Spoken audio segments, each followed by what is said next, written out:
Hi, welcome to Fearless and Flawed. I'm Serena Reynolds. I'm in the UK and I'm a creative marketing person with my own company called Conceptive. And I'm here today with my dear friend Sarah, and I will let her introduce herself. Thank you, Miss Serena. My name is Sarah Ferrer. I do small business consulting, and I am so excited to be here today, especially with our special guest, Dina Konovalov, who is an artistic branding and fashion photographer who captures the absolute best in each of her subjects. She offers bold photography with a red carpet touch, and she creates memorable photos to make a powerful first impression. So, welcome, Miss Dina. We are excited to chat with you. You are this dynamic photographer with a great story that we would just love to share. So let's just kind of dive in. Can you tell us a little bit about your early years that eventually led you to the beautiful world of photography? Of course. Thank you, Serena and Sarah, for having me on, and thank you for that great introduction. I couldn't have done better myself. I've been at it for a little while. I started my photographic journey early on when I first moved to the States from what used to be a Soviet Union of a country back way back in the day. And so I immigrated to this country with my family without a word of English, a couple of suitcases, and a couple of $100 in a pocket, and had to start a new journey. And when I went to high school, it was very tough to communicate. Obviously, it was a lot of culture shock. But when I took photography class, I ended up finding my voice because I could speak with images now. I didn't need the language necessarily. And I found that everybody around spoke that language. So it became almost like a universal language for me. And, memories of me developing film with my dad came about, in our homemade darkroom. So it just all felt very right and nostalgic. And I fell in love with photography then. So that's where I started my journey, and I went to apply to Mass College of Art, and that's where I got my bachelor's degree, and that was it. History made. So the whole thing about you talking about using your photography as a form of communication. Now, being a designer, working in the design industry for many, many years, most designers I meet are dyslexic. They have trouble with spoken words. They have trouble with written words. And I really loved that whole thing about being able to communicate visually as opposed to having to do the more formal verbal or written words. So that really spoke to me. So how old were you I was going to say come to America, but that's stupid because I'm in the UK. So how old were you when you moved from the USSR to I was 13. 13 at really impressionable age. Yes, right there, kind of figuring things out. One of the hardest parts of your teenage life is that point in time. Pretty much, yes. Ended up being here. So you can't say anything too negative right now, but it was definitely not the easiest. What drew you to photography? Like, was it just a natural ability or yearning, or was it, you mentioned your dad? Was your dad a photographer? What kind of drew you into that path? Yeah, sure. My dad was not a photographer. He's an engineer, but he's always supported me in all my endeavors, artistic endeavors, I should say, because, it's my parents obviously wanted me to do something more like a doctor, a lawyer, But with that said, back in Soviet Union, my great, no, not my great, my, I don't know how to say it in English, but I guess it's second grandfather or uncle. Oh, what's the right word? The grandfather's brother. What is the Great word? uncle, I think. Great Great uncle. uncle. Thank you. Yeah. I was almost all of that. A great aunt. Okay. Oh, my great uncle actually was a pretty big photographer. He went through war with a camera, and then he photographed a lot of political figures in Azerbaijan, which is where I was from. So I did grow up around knowing that that's a possibility to have as as a job or as a different way out. So I think that kind of stuck in my head as well. But yeah, it's not like I was born with specific talent. I think I just found my voice in that classroom. And that kind of brought me on to the next step and the next one. So what was it Oh, like growing up in the USSR, in the Soviet Union, and then moving to America? I mean, I can only imagine the culture shock. yes, there's definitely a lot of culture shock. I mean, what you see now, I'm not going to go into the politics of things, but what you see now called Russia was not that before. It was a communist country with different states, and so I was part of one of those states that was part of the USSR that made up the whole country. And definitely growing up is very different than it would be here. You are in that time period, you were not much exposed to the Western culture, or just there were just the beginning stages of being exposed to that and seeing some movies that people, hide in their house and pop in a VCR just to like, oh my God, Elm Street movie or whatever it is, like that people have seen 10 years ago here, finally get to see it, and kind of got to get a little bit of a taste of what it's like. And my first impression was very colorful and, abundance of everything, and just very different from what we had as far as freedoms go and all of that stuff, because there's definitely we couldn't practice religion growing up. That was kind of a biggie, right?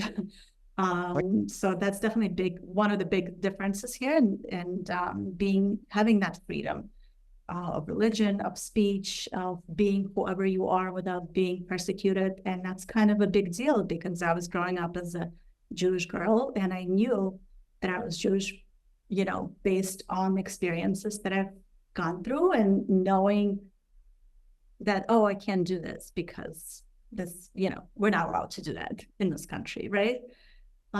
So that kind of disappeared. And so when I came here, I think part of the fact that I wanted to be something different than both of my parents who are engineers is that I had that freedom to do so here. And there's actually a school that you can go to for that particular niche, right? And so that kind of gave me that push. Oh, fearless. That's like the epitome of like who I'm expected to be. And then you come to this new country, and not only do you recognize the opportunity, you seize the opportunity. You didn't just take the engineering class or, the science class. You said, I'm going to take the ultimate form of expression, right? And not just that, I'm going to be in charge of what I capture. You are behind the lens, right? So that's really kind of that, taking that control back. And so at Mass College of Art, what was that experience like in terms of possibility? Did you think, hey, I could make a career out of this? Or was this still something you thought, oh, maybe it's a side gig and I should still pursue the engineer degree? Yeah, no, it was never a question for me as a side gig. I think in college, I kind of, what's the word I'm looking for? Blossomed, right? From being that kind of scared kid in high school, not knowing anything, figuring things out, to finally now I'm speaking the language. I have friends, I'm part of the country now. So I was on a different level when I did go to college. So it was a different experience for me altogether. It was a much better experience than high school, let's put it this way. Because now I actually felt that freedom to be who I am and to be expressive and to just follow my dreams, really. There's no stopping. So where did you start in photography? What was your first paid gig? Sure. So paid gig. Okay. So going back to college. First official gig?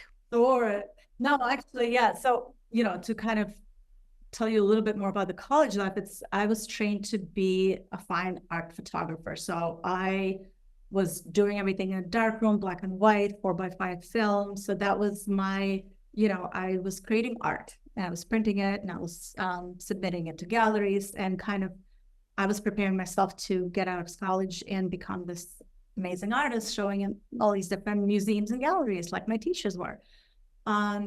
But then, of course, the reality of paying bills came about. So that quickly turned into, all right, well, let's see what I can do making the money doing what I love. So luckily at that point, .coms were really big and they started popping up everywhere, and digital photography became pretty big really quickly. So I jumped on that. And my first job was actually working for Ticketmaster, which used to be City Search, and then Ticketmaster bought out City Search. And so that was my first actually full-time job as a photographer, working for a bigger company and going to all these locations in Boston, taking photographs of restaurants and chefs or food or, you know, different fun places. And it was just a fun experience for sure, until I got laid off because everything kind of, you know, died down. The .com happened. Yes. Yeah. Yeah. Yes. It went high, it fell low. It was, I was part of that. Yeah. Yep, exactly. So, and then at that point, I was just like, okay, well, I'm used to making money as a photographer. So that's where I was like, oh, how else can I start bringing money in? So became a full-time freelancer slowly, you know.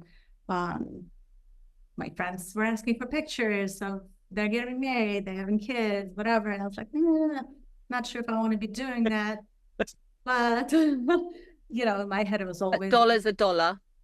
Well, yes, but I also didn't want to sell out too completely, right? I didn't want to do the boring pictures. So I think back then it was becoming a little bit less conservative with photography, and people were more interested in photojournalistic style, which gave room to be a little bit more artistic in my approach and how I photograph.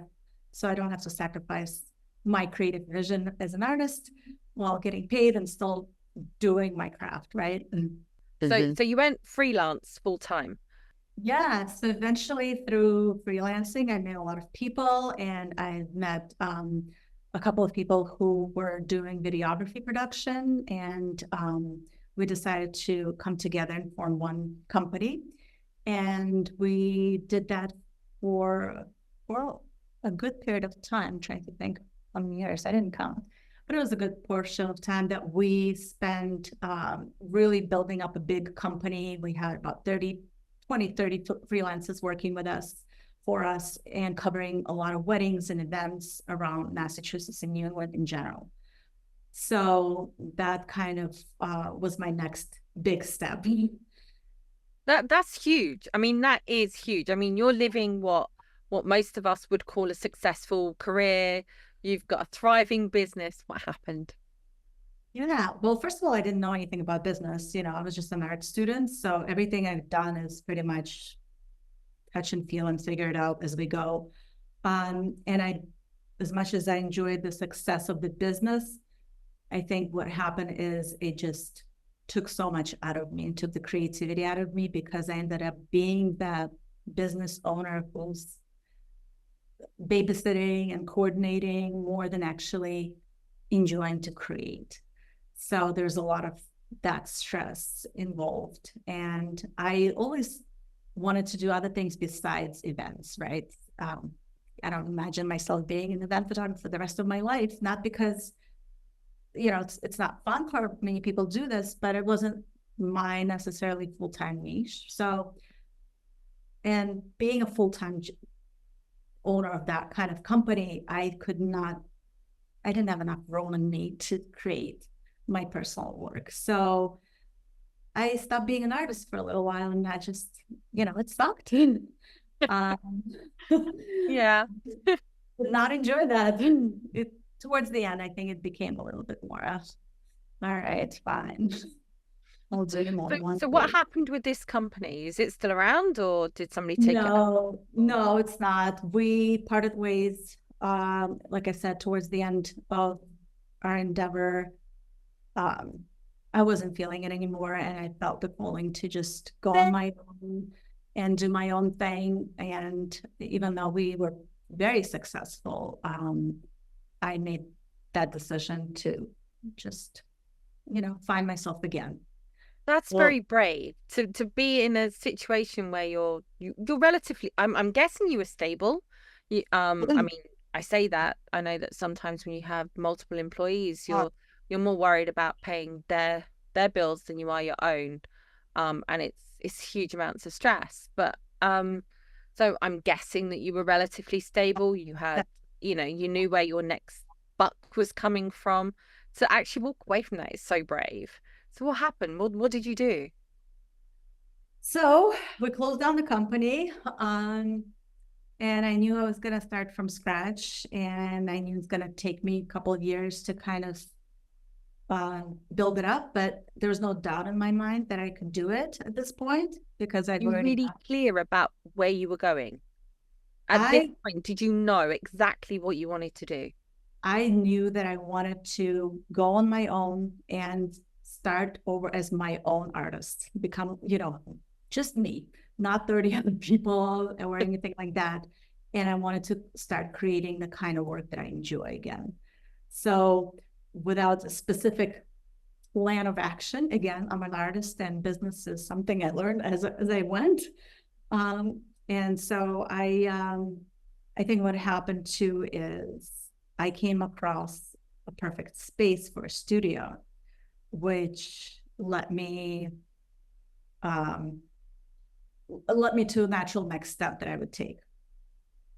It was about 15, 20 minutes away from my house, and I saw a space for rent in an old mill building, and I was like, let me go check it out. I have no money right now because I'm starting from scratch, but it doesn't hurt to look at it. And so I came to the space, and it was half broken, half built up, and I saw it, and I said, I want to be here. It's got the natural light and ceilings and everything I can create in here. And so I signed the lease. And Terrifying. yeah, luckily they were just beginning to open things up, so it was definitely more affordable than I could ever imagine. But it was still a scary step. But I did it, and I never looked back.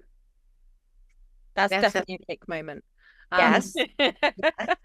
What was your vision for? So you're now doing your thing. You're very clear that you don't want to quote unquote sell out, that big business isn't for you. But what was and I know your plan of action is usually, as it happens, you figure it out. But at that moment, when you signed the lease, what was the dream of how you were going to utilize that space? What was it going to look like in terms of the photography, the clientele, the projects? Walk us through that artistic side that you were like, this is the new Dina 2.0. Yes. I wish I could say I had this perfect written down plan and this amazing vision and just worked out just like that, going step by step. Never does. Literally. I love the space. I jumped in there and I said, I can see myself creating. And I went back to my roots of the fine art photography that I was doing in college. And I was able to start creating some more personal work while figuring out my next steps. And I actually while I was doing that, started meeting new people, and I got into working with actors, and I really loved that. Working with actors, they really need a lot of headshots on a regular basis to go to auditions and castings and whatnot. So they all need a really captivating image of themselves that could lead them to possibility or open door to possible audition, right? So I started working more and more with actors, and I really fell in love doing that. It wasn't the stress of a wedding with a possible bridezilla. It was working.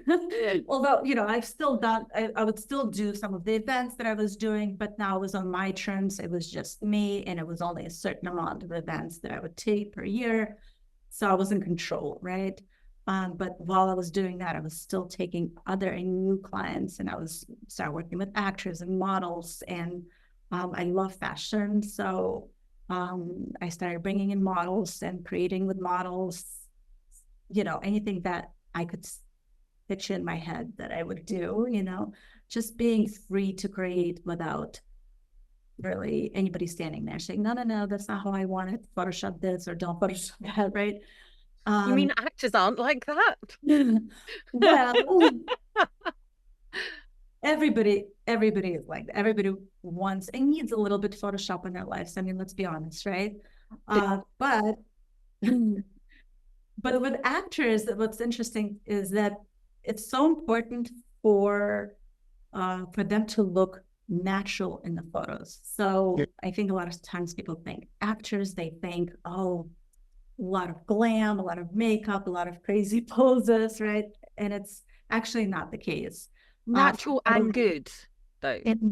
It's not just natural. It's natural and good. They have to look immaculate. Yes. I always say, you have to look like you on the best day, like your job interview, your first date, or whatever it is that you really put the effort in how you want to look and present yourself to the world, because that's your calling card. Once we do the photo and then you have your headshot, that's your calling card, that's your business card, that's your book cover, right? So you want to look like yourself, but of course you want to look good and you want to grab attention, which is so important. Be your best self. Yes.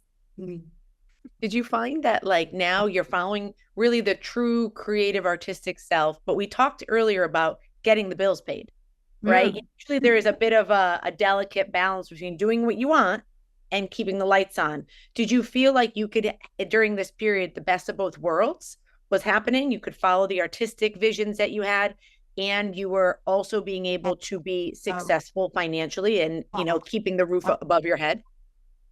Yeah, I mean, I think there's definitely some challenges because, again, I did start from scratch and I needed to buy things for the new space and, also have some kids in between here and there. So, but yeah, it was definitely not the easiest path, but I did mix it with some of the work that would pay the bills and then some of the work that was just for my heart. And that balanced everything nicely. But I still did what I loved, no matter what I was doing. So that helped. What were some of the, because it's so easy to kind of gloss over, like you said, those unexpected things in the beginning, the inventory you might need or the equipment you might need. So can you speak to some of those challenges? Because I think the listeners or the viewers can relate to that. It's not just sign the lease, follow the vision and everything works out. But what were some of maybe those bumps in the road that in retrospect, you're like, hey, maybe I don't define myself as a quote unquote businesswoman, but you are running a business. So as a creative, what were some things that business wise, you said, oh, I didn't really expect this, or this was something that I thought would be easy, but wasn't? Were there any moments like that? Hey, work-life balance. You mentioned a couple of kids along the way. That cannot be easy. That was probably the most challenging part because I did have one of my kids when I had the other company. I squeezed that in there. And that was a little bit easier because we had a team and we had a lot of people that would cover if needed be, right, for me, or just there was more people in general. But with this endeavor, that was way more challenging because then now I was on my own, literally on my own. I mean, yes, I have some freelance photographers that I would reach out to here and there, or retouchers that I could delegate some work to. But everything as far as networking, marketing, social media, everything I was doing by myself. So there's only one me. And I think definitely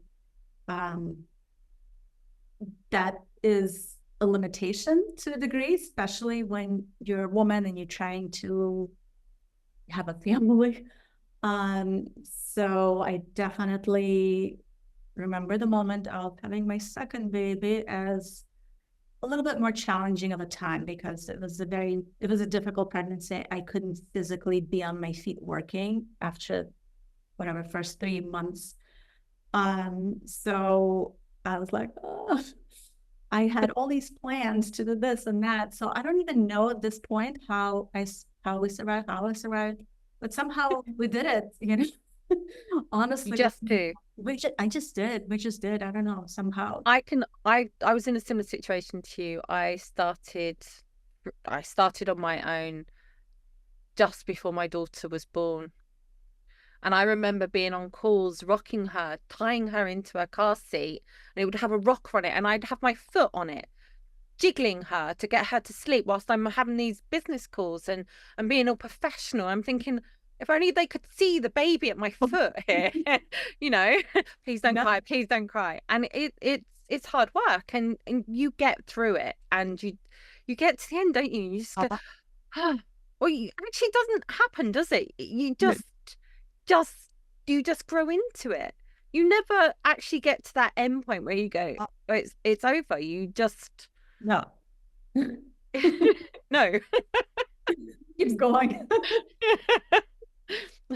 Yeah, so I can completely resonate with that whole new baby, new business, trying to grow it, not being able to do as much as you'd like to with the business, or even, if I'm honest with you, not having enough time with my own child. Right. As well, that guilt that I personally felt, rocking her with my foot, praying that she wouldn't cry because I was on a call. Yeah. Or sitting there holding her with one arm whilst I'm working with the other. You know, I mean, it's complicated. And I had a lot of family and help around, so yeah, you know, I can't complain. I had it easier than most. So no, absolutely. And I think that's where I have to say my family, my very supportive husband and my parents really you know, jumped in and helped as much as possible. I couldn't have done it without any of their support. You know, it takes a village. And I think it goes towards raising a child or having a business, because that's kind of your other child too, in a way. Right. And so with this business, and I just want to make sure I get my dates kind of right. You open up your own business, you sign the lease. What year are we talking? This was, I want to say 2011 or 12. 2011, 2012. Okay. So you signed the lease, you're following your passion, because your website and kind of your imagery as a photographer, and when people go to your website, which will be on our website, and we'll pitch it at the end of this call as well, but it's very bold. It's very Vavavoom. It's very artistic. This is not the come here for your high school senior yearbook photo. Right. No. Oh, I would pay for my daughters. Yeah, if you want a different type of style. If you want everybody else. Correct.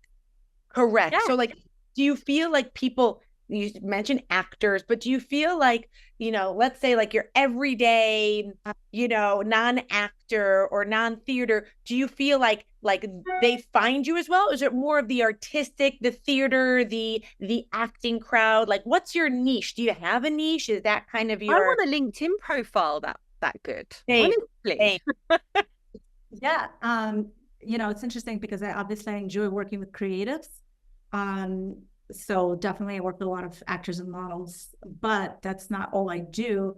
I love to bring my vision and my creativity to other entrepreneurs or businesses that are seeking a unique approach to their imagery and photography. That, you know, usually people seek me out if they want kind of the scroll stopping photos that just kind of catch people's attention. They want to look like a model, right?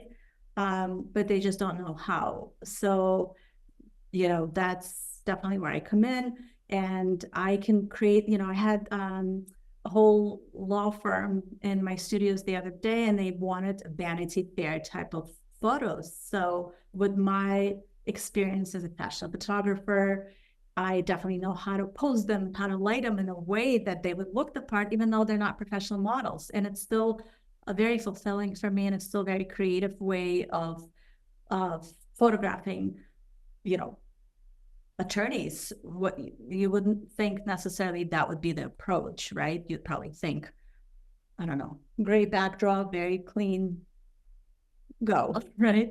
See, I'm a big fan. I mean, I love this approach. I think it's really wonderful to be able to present something different. Nobody wants to be the same. If you're the same, then nobody's going to see you. Whether Right. you're an attorney, whether you're an accountant, whether you know, doesn't matter if you're used to the blue suits or whatever. If you want to stand out, you have to step out. You have to be, in most cases, outside your comfort zone. And I mean, your photography is absolutely gorgeous. Well, yeah. And big How do fan. you, how do you, I know that you're following, how do you avoid that burnout that we discussed in the last gig? Because you're still a businesswoman, you're still running a business, you still have clients, and you got to find them and network. And how do you avoid like the burnout now of following your own passion? But it doesn't mean that you're still not, you know, spending long hours doing the boring, busy work, I'm sure. Yes. I'm not gonna lie, I'm not gonna say that there's no burnout at all, right? I mean, we'll go up and down, and it doesn't mean that now I found the path and everything is unicorns and rainbows from now on. That's not the case.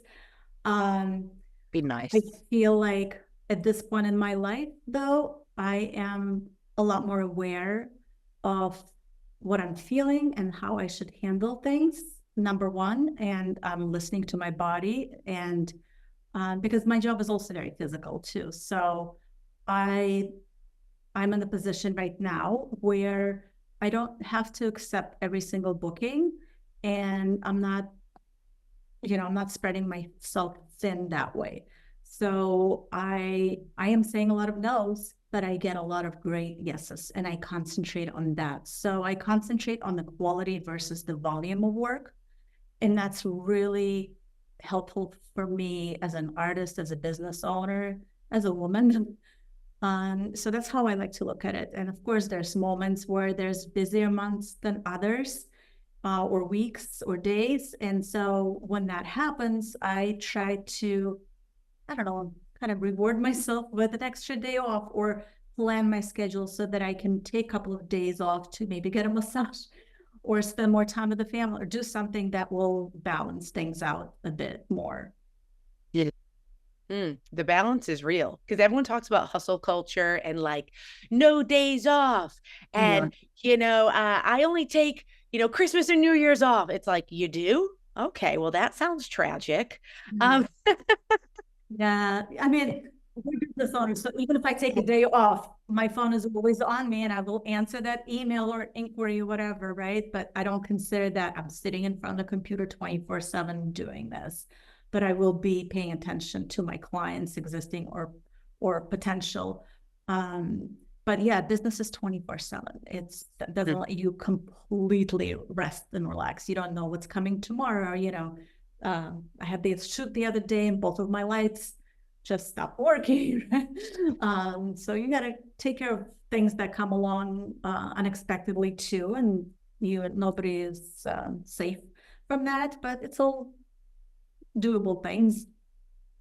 So what you said just a minute ago about being able to pick and choose, saying a lot of no's and then saying a lot of yes to great jobs, is that something you would recommend to other women, other creatives that are going into business, looking at how they can freelance themselves? Yeah, and I think yes and no. I guess this would work for people who already have some experience and have some sort of clientele base. I think when I was first starting out, there's no way I would have taken my advice right now. I would just jump on everything that would pay and grab any gig I could. And that was a good school. I'm not saying that people shouldn't do that when they're starting out, because when else are you going to do that, right? You're trying to figure it out. You're trying to see, does this make sense for me? No. Does this work? Oh, I like it like this. Or, you know what, next time I'm not going to book this family session because it's not worth my time for $100, right? So you have to kind of learn as you go, unless, maybe you're this perfect photographer with a perfect business plan, everything works according to plan. But in general, you do want to have this mindset, I think, that that's the goal that you're going towards, that you're not going to be doing these little things all the time or smaller jobs or whatever, I say take it as a little lesson, as practice, but work towards the bigger goal where you can be more selective and build up the portfolio or build up a body of work that will reflect who you've become. And, then you can be a little bit more choosy about who you want to work with and the kind of work you want to produce. I love that. So how do you get the work now? Do you network? Do you social media? Is it just you? Is it still just you?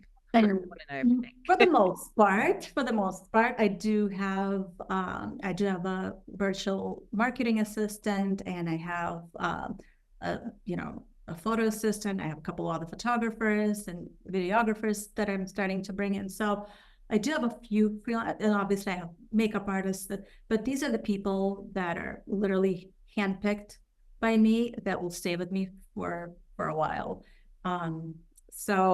But for the most part, it is still me. And I just forgot the question. Why we love you. We're real here. We're real. I'm real for sure. What was the actual question I was answering? Okay, so you were doing such a great job of answering something. It was working. So like word of mouth, RP. I mean, yes. Your photography is gorgeous. Why wouldn't you? I'm getting my work. Yes. People see your photography, they must be reaching out. Thank you. Yes, thank you for reminding me. So yes, I definitely. I've been around for a little while, so now I've come to the point where most of my work is word of mouth.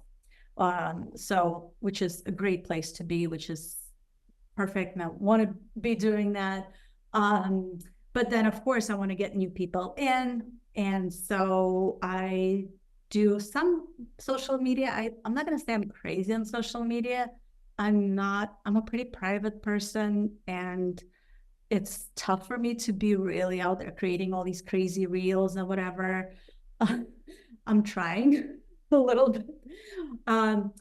So, I do social media, but I think my thing is more in person. So I love meeting people face to face.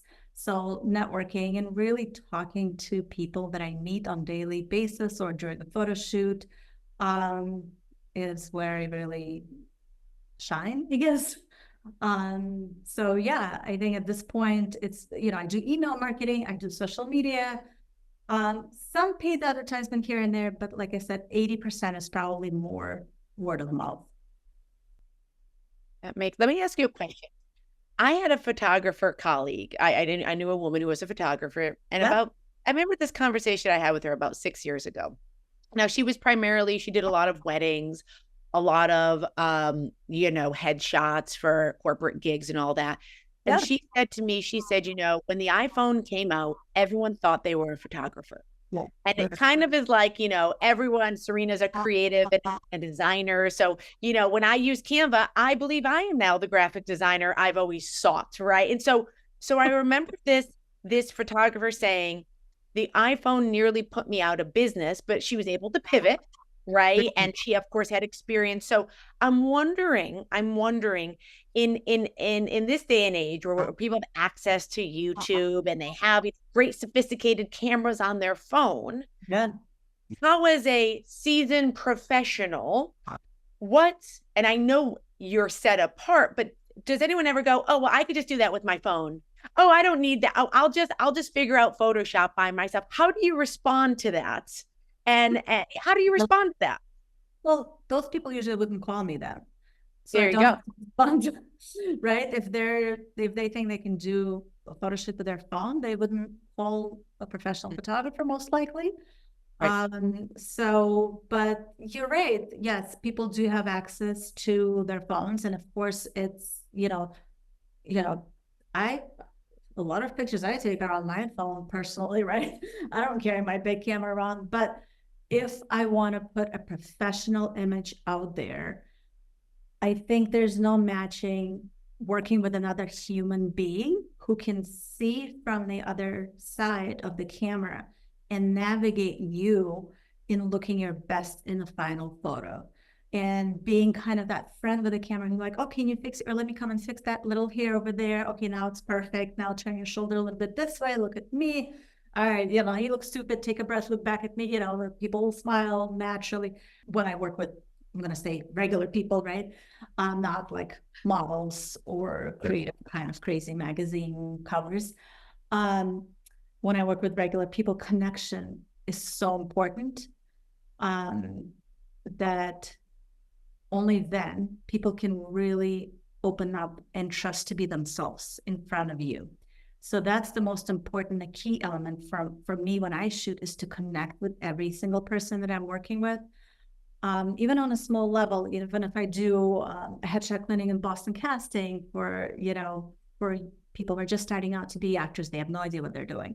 And I have maybe 10, 15 minutes with each one of them. I still try to create that human connection where they can be themselves. And that's really, really important, because I think nowadays with AI too, right? People have these really strange looking headshots of themselves that they're definitely not real. They don't look real, they don't feel real, and they might look good, but people are like, oh, something is really off, besides the fact knowing that it's AI. But I think that's what it is that human connection, Right. And I appreciate you saying also, and I think this is a very important lesson, those people who believe they can do better than me professionally with just an iPhone, though that's not my clientele. That's not who I seek to convince. And so I think that's very powerful in knowing that your role is not to convince someone of your talent and your skill. Your role is that when someone knows what they want, they can elevate their vision with a professional. Exactly. Or sometimes navigate them, because sometimes people don't know what they need or want in a professional image. There you go. And you would know how to get the best out of them. And that is the difference. I feel like Serena can relate to this a lot. I'm really relating to this. I mean, there's different types of content. You have the user-generated content, which is big because it's real. I love an iPhone snapshot of somebody without their makeup on and being really real. But then there's the other end, and you're the other end of that scale. You're the beautiful artwork, beautiful compositions, gorgeous lighting, bringing out the best of people. Now, AI just saps out the personality, gets rid of the wrinkles, gets rid of the imperfections that make us beautiful, and then everyone's just the same. And I think dead eyes that really kill me mostly, right? Besides the perfect everything else. But yeah, you're right. It's the nuance of photography, and I used to do a lot of product photography for Zoe Coco, my former business, and I had a photographer take care of it. But in the beginning, I'm like, oh, product photography is easy. I'll just no. It's the nuance, the shadows, the angles, even a shadow, a hard shadow, a soft shadow. Where is it bouncing? Where's the light? The branding changes with something as simple as, I'm sure, a shadow. So in your line of work, it's what image, what branding are we trying to create, right? And it's the subtleties that a real professional understands versus just click and shoot. Absolutely. I think it's definitely way more than click and shoot. There's so much involved before I even come into the studio to create that image.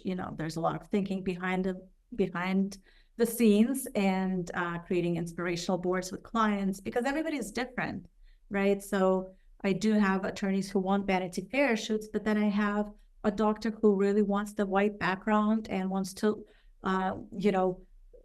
gear towards her clientele that really want to see her in a kind of clean environment. So it's important for me to get really to get an idea from a client how they want to be photographed. It's the question I always ask them: how do you want to be photographed? And they always start. They're like, nobody's ever asked me that. I don't even know what that means. So do you use words? Do you want to be strong? Do you want to be professional? Do you want to be trusted? Feeling words to convey the brand. And is that what you go through with the clients? Do you go through? Yes, Absolutely, but similar to you probably, right? We talk about the mood or the style and give me some words, give me some keywords to how you would describe your brand or yourself. And how do you want when others looking at you? What do you want them to see? And a lot of times I want to be approachable but professional. I want to look good, but I want to put people off, right? So, but then with that too comes different styles, right? So if I'm working with a creative, I had a designer in my studio, a graphic designer, and she wanted really colorful, kind of different type of headshots, something unique. And, she brought a lot of colorful clothes, and that was so much fun to try as well. So depending on who you are and what you do, I would approach a session based on that. And then, of course, light it that way and guide you in such a way and pose you in a way that complements your vision of how you want to be seen. And that's exactly what AI doesn't know how to do yet. Right. In your, let me ask, now that now that it is 2024, you have been doing, following your passion for well over 10 years? 10 years. Yeah. Well over 10 years now. Right. What's something that if you could talk to Dina at Mass College of Art, right? And the Dina that's like, I'm going to show in every single studio and I'm going to have these black and white shots and I'm going to be in, the developing room. New York Arts Fair. What would you say to her? Like what, not necessarily advice, but what would you say to her knowing what you know now? What would your future self say to that aspiring photographer? I think a lot of creatives need to learn business. Yeah, we're all about being creative. We're all about creating that. I mean, it's accidental entrepreneurship that happens. Yeah. And we wake up one day and we realize we're business owners. So yes, business. I like that. I did take a business course. I ignored it and went down the creative path and then still did exactly the same. So that's good advice. I think having some basic knowledge wouldn't hurt, right? At least I think it should be a part of every school, whatever you end up doing.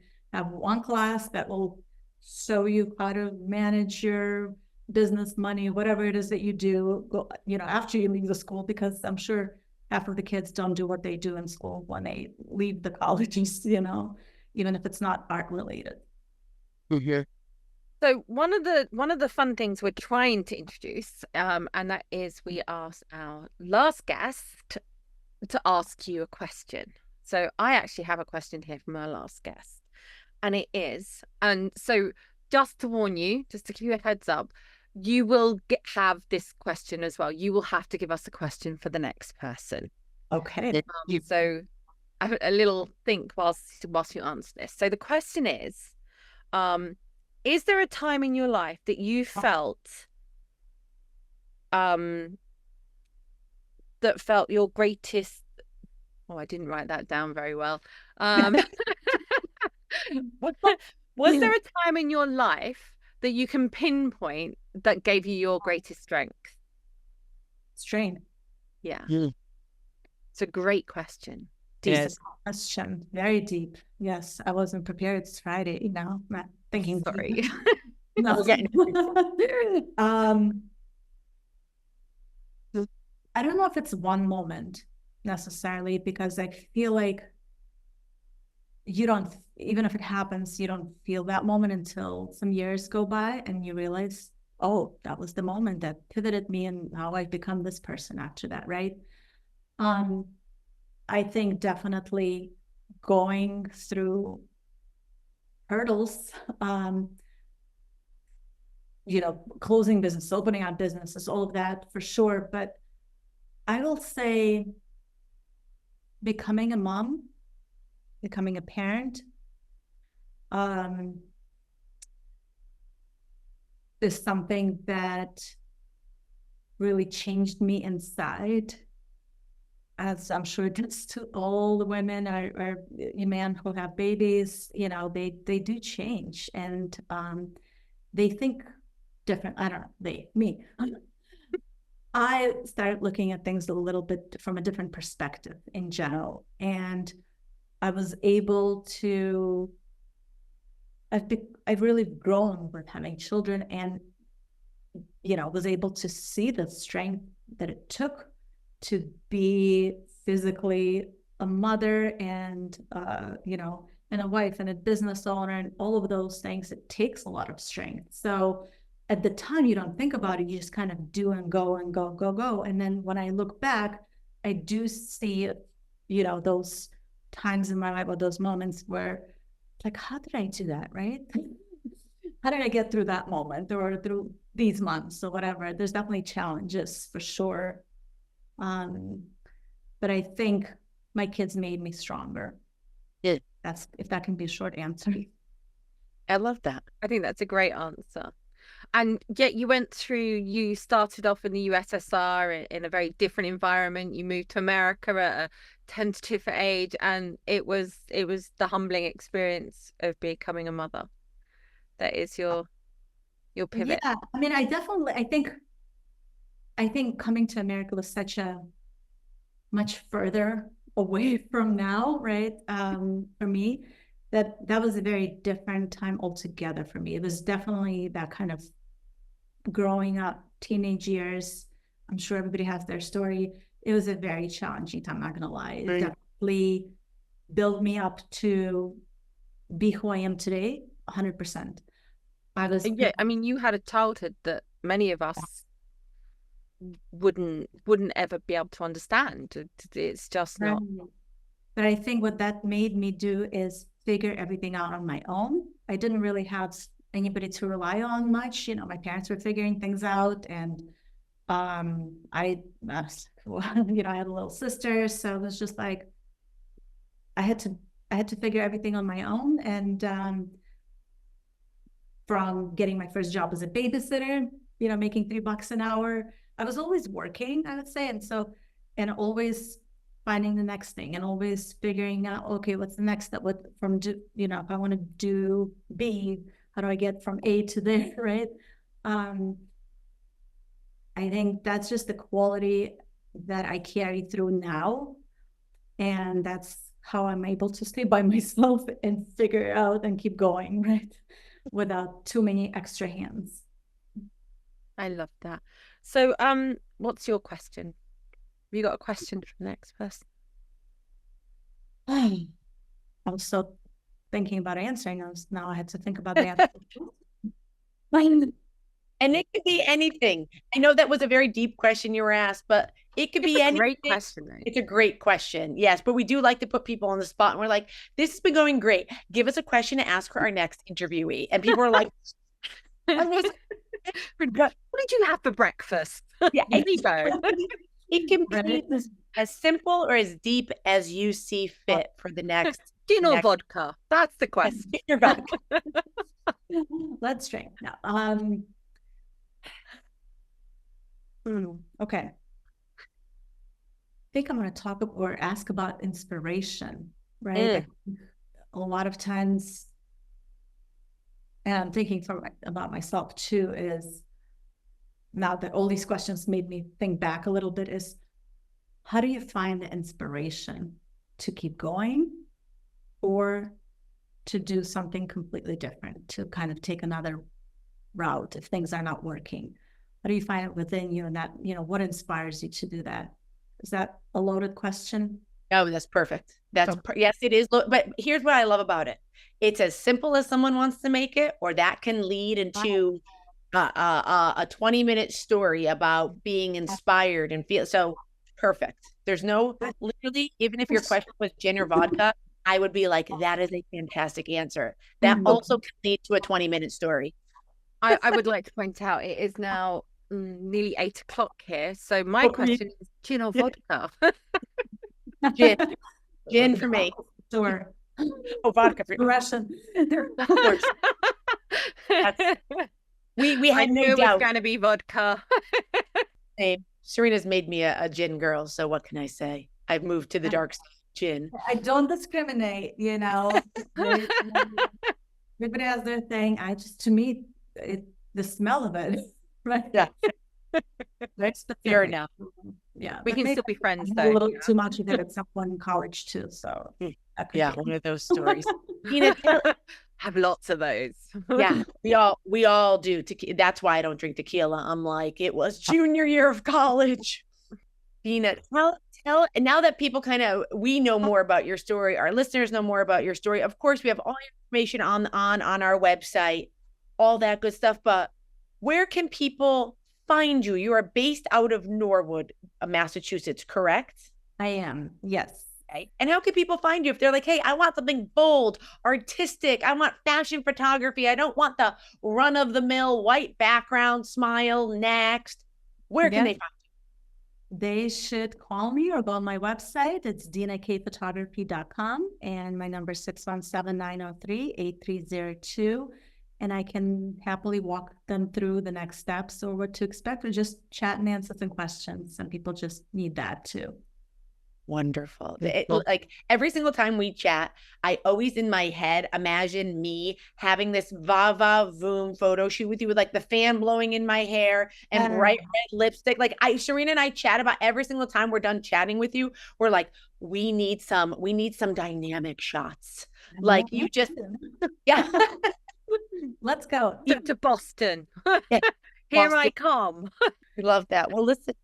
Thank you so much for chatting with us. I think that this has been so interesting to hear, again, the evolution of you as a person, but also how that has influenced your career, and also the realness of like, hey, balancing motherhood, balancing being a business person as well as a creative. I think there's so many bits here that are authentic, relatable, but also ultimately make you in the essence of what you bring to the table. So this has been very, very, very cool to learn kind of all the ups and downs. And honestly, after hearing the story, I'm like, oh, if Dina can like navigate life as a 13-year-old, not knowing the language, culture shock, and she's figured it out, there's a bit of me that goes, I'm going to be okay with a bad hair day. Like, it's perspective though, isn't it? You hear other people's journeys and you feel kind of like, wow, she figured it out. So there's no hurdle I think any woman cannot figure out. If, Dina could figure out moving countries, different culture, speaking a language, or navigating a form of expression. So thank you. It's been a very, I think, just very encouraging story about resilience. Inspirational. I want to be creative again now. I want to go and do something arty. Yes. Yeah. Oh, if I inspired a little bit of that spark, please, make my day. You did. Even in the essence, I think your story is, you're so composed and you tell it so brilliantly. But I think, people can read between the lines that, we say, oh, it was a tough formative years. We've all had formative years, and tough is a nice way of saying it sucked. Oh, yeah. It had some good stuff too, but sure. All of that bubbles up to, I think, the authenticity, and also your ability to see people through the lens is the ability to see the authentic self and kind of the image of what people want to portray, even if they might not necessarily feel it about themselves in that moment. So it all kind of bubbles up to your ability and your vision through your own experience, which is pretty cool. Thank you. I tried. I'm like your hype woman. I'm like, yes, go, Dina, go. Every day. I'll call you daily and just be like, give me a little hype here and there, sir. I love it. Listen, it's natural. I hear the story and I'm like, yes, everyone needs a Dina K photography shot. So find her online, find her, call her. Thank you so much for chatting with us, Dina. This was just lovely.